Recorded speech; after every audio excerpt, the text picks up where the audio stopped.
When you think of the ocean, what sounds first come to your mind? Is it the subtle crashing of waves?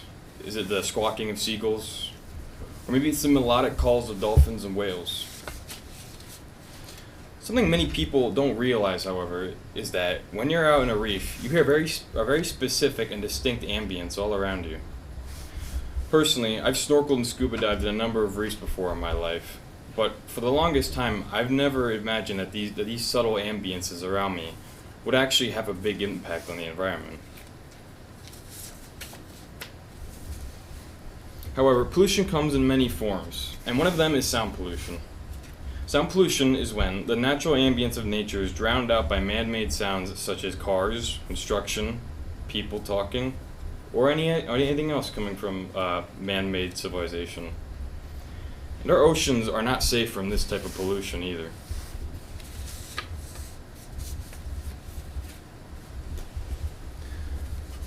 The three main topics I'll be talking about today are: number one, general reef soundscapes; two, specific animal communication; and three, the current damage sound pollution has done to the oceans.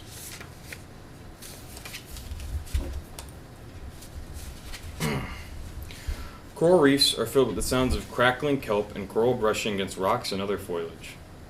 This detail may not seem like a lot to us, but to the sea life down below, this is the distinct audio cues of what they call home. In early 2022, a study was done by researchers of the Woods Hole Oceanographic Institution, in which recorded audio of a healthy reef was broadcasted all over the site of a degraded, dead reef. At first, no results seemed to come of any change in the environment, but soon after, it was noticed that groups of golf ball coral larvae were found drifting into this specific reef out of nowhere. This is because larvae of animals like coral and various invertebrates will often rely on the sounds of reefs to find their way to their new home. It's a response embedded deep into their natural instincts. Since then, this tactic has been in heavy consideration by multiple scientists around the world for the projects of future reef restorations.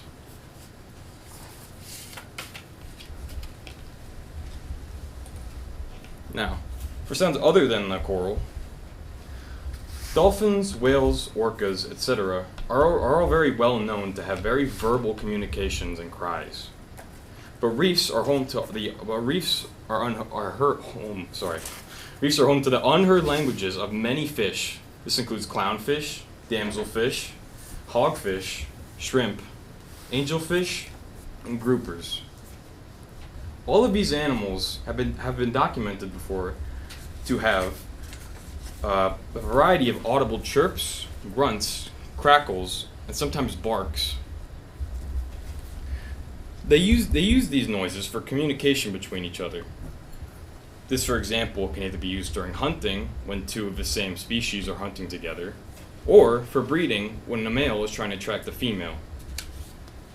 Now, to illustrate these sounds, I've compiled a video of multiple videos online of publicly released recordings of these specific animal cries. So I'm gonna put that up right now. Let me make sure the audio is muted. Is there a speaker thing I need to fix? I don't know. Is it muted on your? Nope. It says it's full volume here. Turn up on the wall.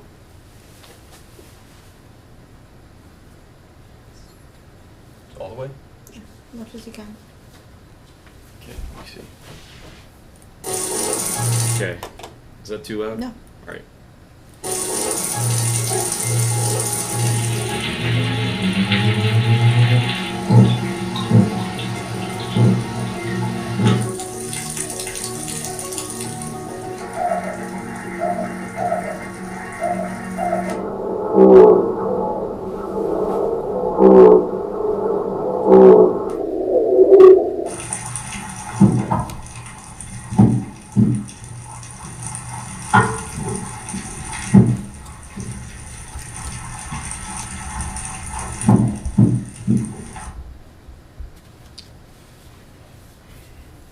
Most of the time when you're in reefs, you won't pick up on these noises due to not only the soundscapes of the reef, but also because fish are generally very timid creatures.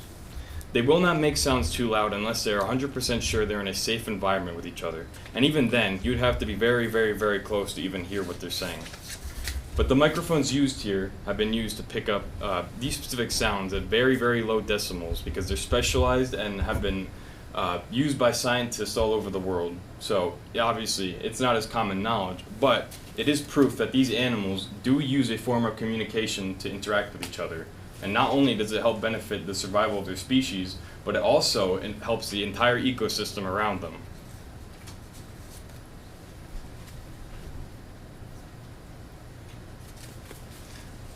Now, as for a more current topic, if we're going to discuss the current damage done to ecosystems involving sound pollution, we can often it's easy to imagine these as being just as harmful as littering or oil spills.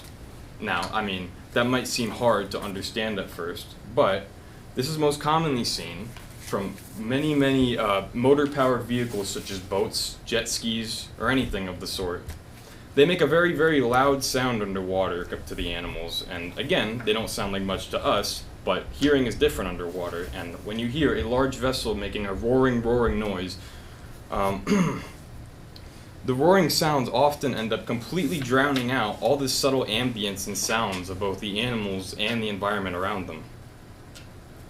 Proof of this dates back to a study performed by the Glacier Bay National Preserve of Alaska that found that whales have become much, much less verbal due to the amount of high-powered vessels that are commonly used in the area around them. This is bad because whales and a lot of cetaceans, such as dolphins, again, rely on verbal communication, but it's especially dire in an area like Alaska where life is much more sparse in the water. And oftentimes, these more, blubbery, thick-hided animals are some of the only ones populating the waters. So, if they're not in there due to the increasing and loudest sound of the boat, they're not going to stay there for that long. And this has been documented with the specific area I've mentioned beforehand.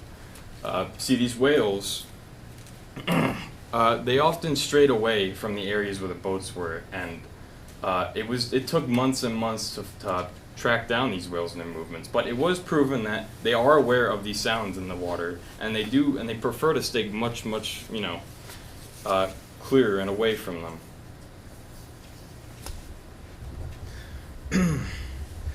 If we can make a cause to produce much quieter motors for boats and other jet skis in our oceans, ambience can make its voice heard once again. This may not be a very quick process, but I'm willing to argue that it's a very beneficial long-term investment. I'm not arguing that we have to change how the entire structure of how these are built, but I do think that maybe we could look into technology that's almost like a silencer for these engines, something that we could be built into these machines that help lower the sounds coming from below them.